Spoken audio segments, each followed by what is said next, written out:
นเก่งมากเขาจะสอนคุณเองเดี๋ยวพี่จ๋าหนูอธิบายได้โนบิตะ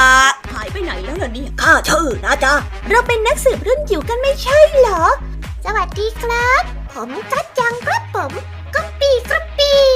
นี่เธอรู้ไหมตั้งแต่วันนั้นที่ฉันเจอเขาฉันชอบมากเลย ต้องมีอะไรแน่ๆเลย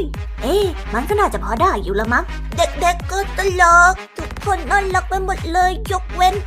พี่เจี๊ยบโปคนเดียว